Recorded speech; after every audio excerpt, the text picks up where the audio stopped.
என்னடா இது? இது சின்னியோடதான் ஐயா. திருவிழாவுல நான் தான் வாங்கி கொடுத்தேன். பண்ணக்கூடாது எதையாவது பண்ணி அவளை கொன்னுட்டியா என்ன?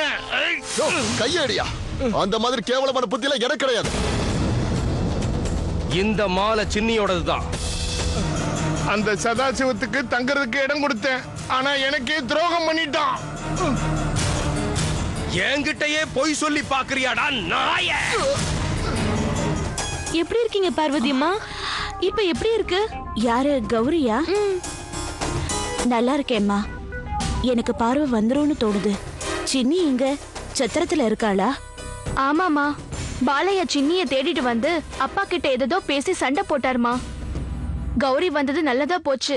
நீங்க சாமி மாதிரி வந்திருக்கீங்க. ஏதாவது செஞ்சு எங்களை காப்பாத்துங்க.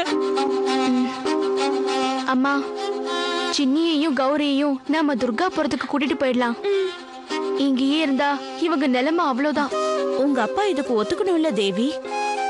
நமக்கு எல்லாமே தெரிஞ்சிருந்தோம் அம்மனை நம்புற நாமளே இவங்களுக்கு உதவி செய்யாம போயிட்டோம்னா பாவம் செஞ்ச மாதிரி ஆகாதம்மா. ஊர்ல இருக்கிற பொண்ணுங்க மாதிரி நாங்களும் செத்து போயிடுறோம். தர்மத்தை நிலைநாட்டுறதுக்காக மறுபடியும் மறுபடியும் பிறந்து வருவேன்னு ஸ்ரீகிருஷ்ணர் சொல்லிருக்காரு. கொடுத்த வாக்க அந்த கடவுள் நிச்சயம் நிறைவேற்றுவார் கௌரி. அம்மன் உனக்கு துணையா இருப்பாங்க. அன்னைக்கு மகிஷாஸ்வரன், இன்னைக்கு இந்த ஈஸ்வரன். நாங்கள துணையா இருக்கோம்ல கௌரி?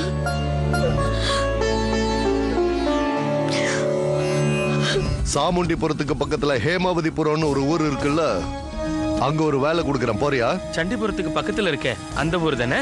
சொல்லுங்கய்யா, என்ன வேலை? அந்த ஊர்ல எனக்கு 3 ஏக்கர் நிலம் இருக்கு. விவசாயம் பண்ணலான்னு வாங்கி போட்டேன். இப்போ அதுக்கான வேலையை நம்ம ஆளுங்க ஆரம்பிச்சிருக்காங்க. 6 லோடு நாத்து எடுத்துட்டு போகணும். விடியறதுக்குள்ள நீ அங்க போயாகணும். இன்னைக்கு ராத்திரியே ஏற்பாடு பண்ணிடுறேன். சண்டிபுரத்துல எனக்கு சொந்தக்காரங்க எல்லாம் இருக்காங்க. அங்க போய் 1 வருஷம் ஆச்சு. நாளைக்கு லோட டிப்போல இறக்கிறேன்யா.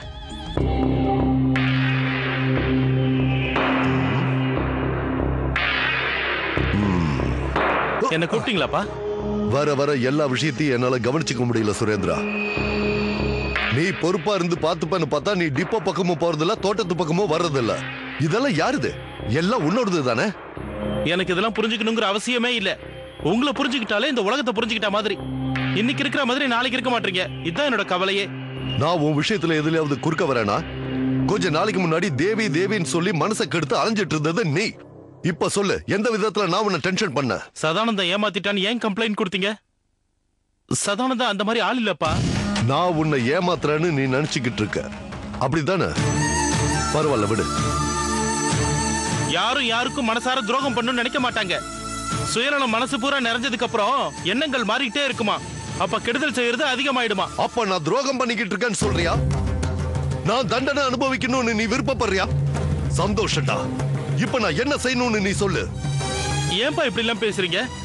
நான் எங்க சொன்னேன் உங்களுக்கு நீங்களே தண்டனை கொடுத்துக்கோங்கன்னு?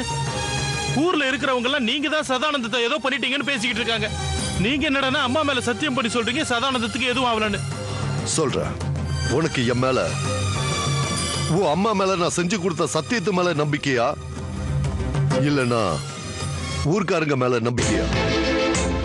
எனக்கு சதானந்தத்து மேல நம்பிக்கை இருக்கு, உங்க மேலயும் நம்பிக்கை இருக்கு. ஆனா சதானந்தம் பணத்துக்காக அந்த மாதிரி ஏமாத்துற ஆள் இல்ல. நீங்களும் அவனுக்கு எந்த கெடுதலும் செஞ்சிருக்க மாட்டீங்க.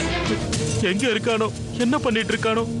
உன் அப்பா நான் உனக்கு வேணும்னா நீ டிப்போவுக்கு போ. சதானந்தா நினைப்போடவே இருப்பேன்னா வாசு வீட்டுக்கு போயிடு. அம்மா தாயே, இதுல உன்னோட ஆசீர்வாதம் இருக்குன்னு தேவி சொன்னா. அந்த நம்பிக்கையில தான் நான் இங்க இருக்கேன். நான் உன்னைத்தான் நம்பி இருக்கேன்.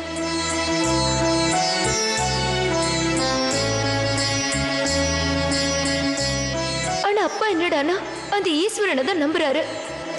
அப்பா அந்த ஆளை நம்பினதுனாலதான் நான் இப்படி செய்ய வேண்டியது ஆயிடுச்சு. ஏதாவது செய்தாயே, நீதான் எங்களை காப்பாத்தணும். எனக்கு அந்த ருத்ரையாவை கல்யாணம் பண்ணிக்கிறதுல இஷ்டம் இல்ல. எங்க அப்பாவோட மனசை மாத்து. ஏய், போதும், நிறுத்துடா உன் பூஜைய. யார் நீங்க? சத்திரத்துல இருக்கிற எல்லாரையும் தேடணும். போய் சாவி எடுத்துட்டு வா. யாரா நீங்களா இங்க வந்து பிரச்சனை பண்ணிட்டு இருக்கீங்க? நான் எதுக்கு உங்களுக்கு திறந்து காட்டணும்? சாமி ரூபத்துல இருக்கிற ஈஸ்வரனோட கட்டளை இது. ரொம்ப பேசாம எங்க கூட வா. நாங்க என்ன தப்பு செஞ்சோன்னு சொல்லுங்க. ஈஸ்வர சாமி ஒரு பொண்ணுக்கு கல்யாணம் நிச்சயம் பண்ணாரு. இப்ப அந்த பொண்ணு கல்யாணமே வேண்டான்னு ஊரை விட்டு ஓடி வந்துட்டா. அவ இங்க தான் இருக்கான்னு எங்களுக்கு தெரிஞ்சு போச்சு. வந்து எங்கன்னு காட்டு. வா.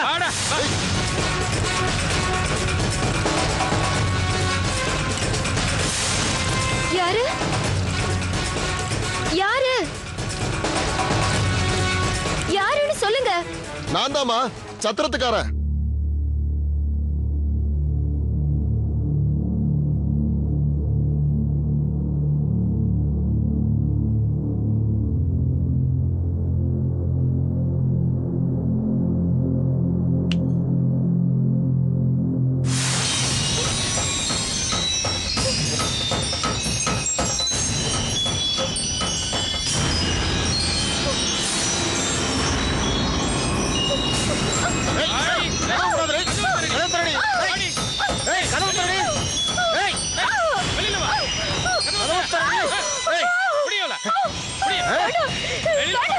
சொல்றவா.